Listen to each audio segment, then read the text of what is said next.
Oh, brilliant stuff. Thank you so much, Mr. Demore. Now time to connect with our human potential and parenting expert, Nikki Bush, who's got some great ideas. That's right, and she connects us to discuss how parents can help their kids make fun out of nothing.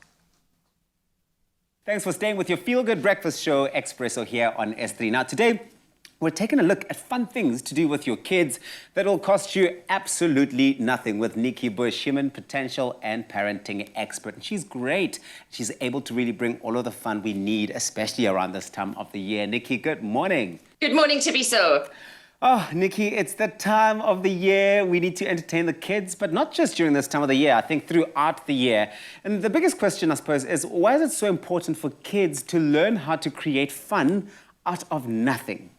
You know, Tabiso, we live in an era filled with rocket science and high-tech inventions and amazing toys and games. And it's easy to forget that there is magic in very ordinary activities where families and children are concerned.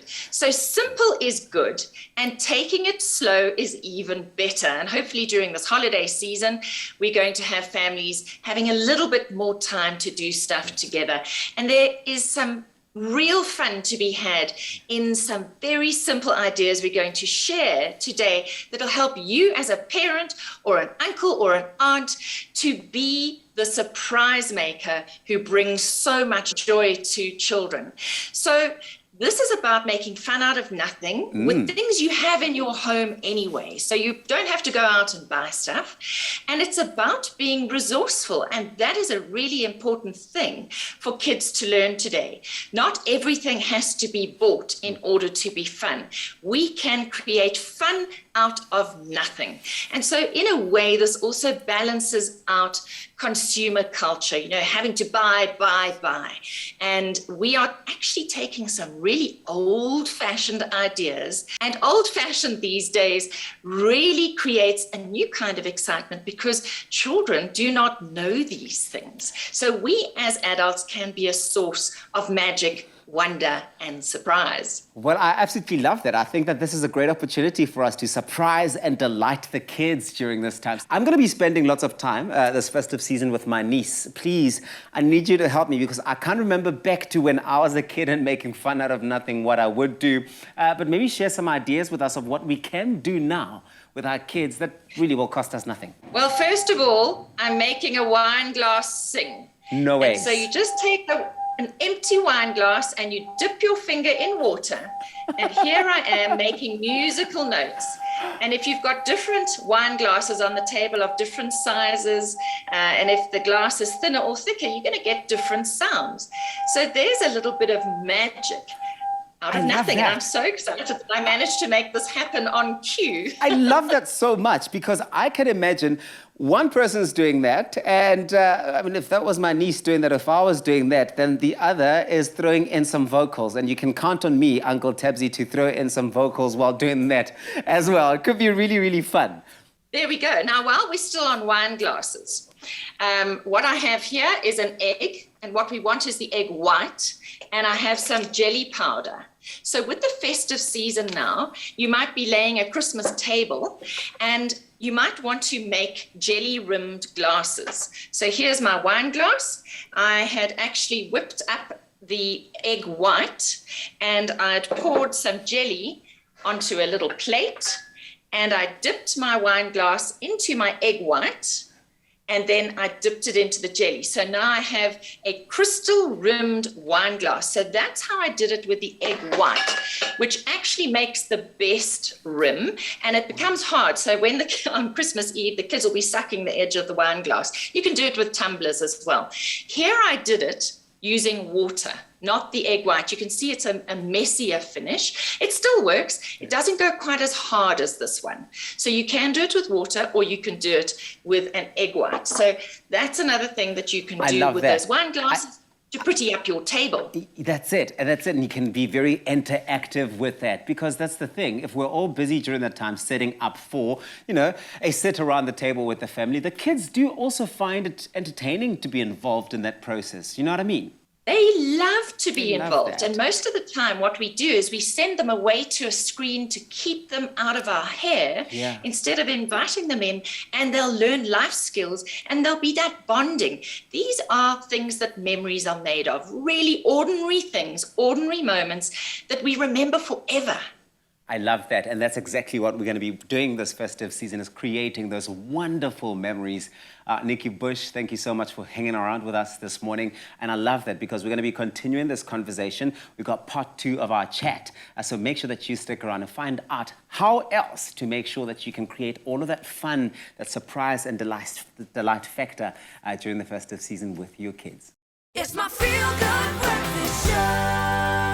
Oh, well, I always love getting parenting advice. It's always so interesting, especially for me, being on babysitting duty.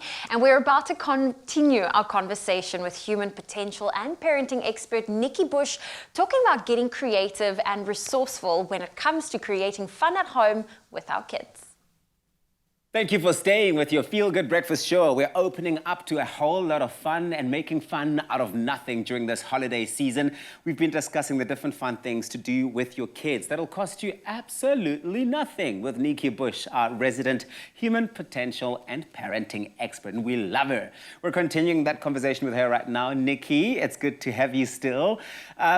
Nikki, let's talk about this. Is boredom good for kids, or should it be avoided at all costs? Oh, no, boredom is really good because it's at the heart of creativity, resourcefulness, and resilience. And these are 3 of the top X factors your children will need for success in the future world of work, let alone the fact that they are going to learn how to entertain themselves, which is such a good antidote to being on a screen. So we're doing multisensory activities, using things that you've got in your home or just using your body. We forget little things like teaching our children how to whistle. Now, I'm not the greatest whistler. So are you a good whistler? No, not at all, please. Only when I'm like walking around. Yeah. You can see I'm battling through this that. This is a skill, and you could spend this December teaching your kids how to whistle. And then what about if you've got bubble gum?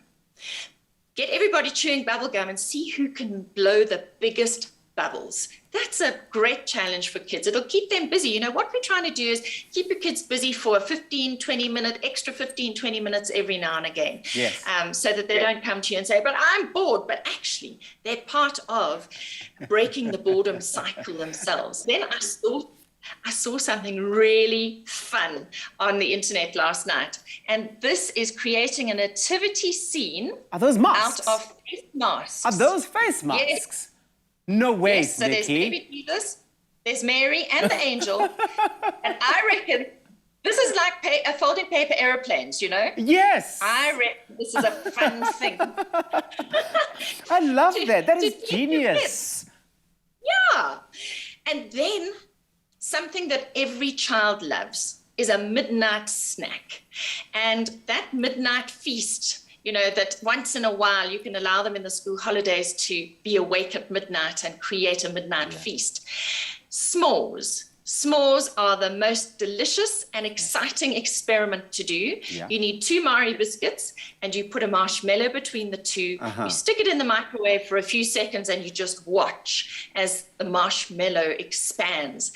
And then when you take it out of the microwave oven, it shrinks and it becomes a biscuit with a marshmallow center. They are a hit. A total win every single time. I think even just the experience of watching that happen in the microwave or getting that in and out of the microwave is quite fun on its own. I mean, I can already see the hugest smile on a kid's face while they watch that and they see themselves coming up with that.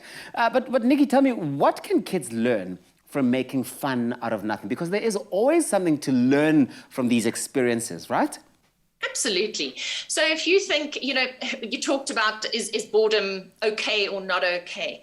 When they have a screen in front of them, they're constantly being either distracted or prompted to do something, you know, the app tells them what to do, or they're being entertained. They don't have to get creative. So when we're making fun out of nothing, we're using what we have. And also, it's experimentation. You were talking about the s'mores, just the science experiment of how the marshmallow expands in the microwave. I remember with my sister at home, when we were kids, we used to make that telephone between two rooms with string and two tin cans. Yes. And then we could speak to each other. So what's that? How It's much experimentation with vibration, with sound. Yes. And that is what we want kids to do, is experiment with life. And next time you take your children down the passage to clean their teeth at night, if you've got tiles down your passage, you can play hopscotch. So it's a hop, skip, and a jump to the bathroom, and it creates a memory. And that's what we want, is these memories of bonded time between parents and children that parents and children will remember forever. My heart is smiling right now because you do actually remind me of the many times we set pre-load shedding. I mean, this was really in the early 2000s, but we still had load shedding in Hammanskraal. And my mom would sit my sister and I at the table during a candlelit dinner, and she'd start making music with just using her hand, just going. Oh, wow. And it's a memory, and I still know how to do that now. And it's so entertaining. And you can beatbox, you can do all those kind of things. And there's small things that just happen in the spur of the moment, and they're spontaneous, but they can be so much fun and create bonding opportunities and really fun memories. I love that. Nikki, you've given me such great ideas, and I know that many, many parents out there and kids and aunties and uncles are watching this, and they now know exactly how they're going to be spending their time connecting with each other. Thank you so much for that.